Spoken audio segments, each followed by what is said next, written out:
ભારતના પ્રથમ મહિલા પિકલબોલ કોચ નેહા શાહ વડોદરાની સરકારી શાળાના વિદ્યાર્થીઓને આ રમતનો પરિચય કરાવવા માટે ટુર્નામેન્ટનું આયોજન કર્યું।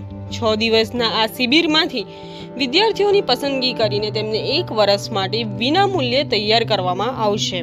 તો આ પિકલબોલ રમત દ્વારા બાળકોને શું ફાયદો થશે જે એ વિશે નેહાબેન આપણને જણાવશે।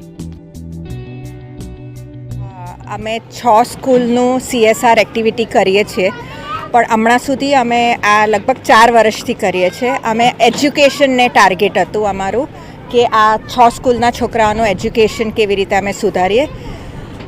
એમાં અમારું એક બહુ મોટો પ્રોજેક્ટ હતો। અમે 3 વર્ષથી ઇન્ટર સ્કૂલ સ્પોર્ટ્સ ડે રાખીએ છીએ એક જગ્યાએ, એકદમ આપણા સ્કૂલોની લેવલ જેવું, નવરચના બધા સ્કૂલોની લેવલ જેવું ઇન્ટર સ્કૂલ આખો એ કરે।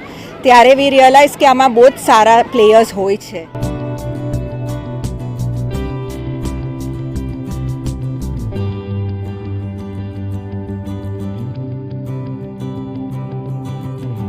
તો પછી આ પિકલબોલનું આ યર અમને કોઈ એક સ્પોર્ટને ટાર્ગેટ કરવું હતું। પછી અમનેથી પિકલબોલ બેસ્ટ છે આ ટાર્ગેટ કરવા માટે। એક તો આને બહુ શીખવું ઇઝી છે, અને જો મને આજે ઉઠીને આ લોકોને શીખવાડવાનું છે તો પિકલબોલ જેટલું કમ્પેરેટિવલી ઇઝી છે।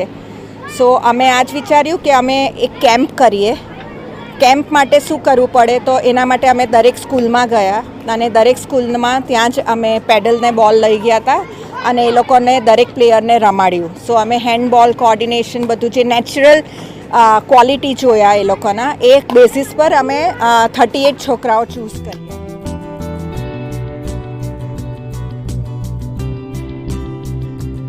38 છોકરાઓનું અમે આ કેમ્પ જેવું રાખ્યું, વિચ ઇઝ જસ્ટ 6 દિવસનું કેમ્પ।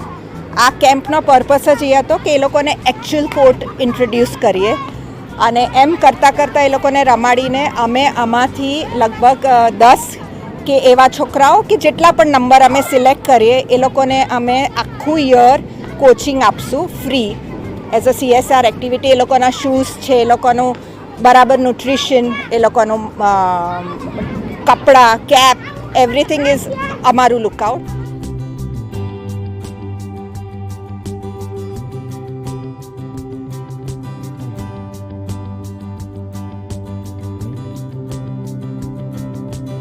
અને આ પર્પસ એ રીત હતું, એક તો પિકલબોલ નવો સ્પોર્ટ છે એટલે મને ખબર છે આ લોકો જો હમણાં શીખી જાય એ લોકોને આગળ જવાનો ઘણો સ્કોપ છે।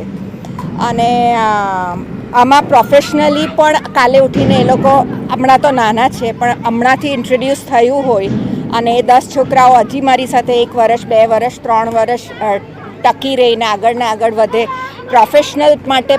પ્રોફેશનલી પણ આ લેવા જેવું છે।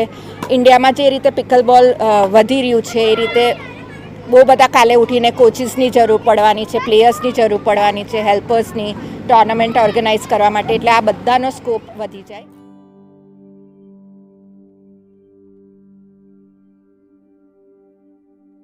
અને હમણાં તો નાના છે એટલે મને એ ઈચ્છા છે કે એ જે સારા પ્લેયર્સ હોય એ લોકોને અમદાવાદ, બોમ્બે, જ્યાં બધી ટુર્નામેન્ટ્સ થતી હોય ત્યાં હું મારા ખર્ચે, મારા જે ઉમંગ પ્રોજેક્ટના ખર્ચે અમે એ લોકોને બધે લઈ જઈએ, ટુર્નામેન્ટ્સ કરીએ। આમાંથી જો કોઈ તારો નીકળી જાય તો આખી આ સ્ટોરી સક્સેસ સ્ટોરી છે।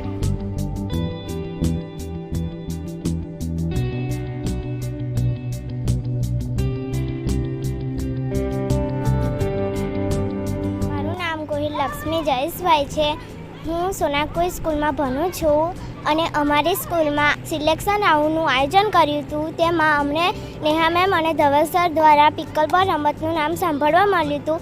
તેમાં અમને રમત શીખવાડી હતી, ધવલ સરે એમને રમત શીખવાડી, રેલી એવું બધું શીખવાડ્યું। તેમાં અમને ખૂબ મજા આવે છે અને ખાનપુર મેચ ગ્રાઉન્ડ છે ત્યાં અમને રોજ આવીને શીખવાડે છે સર।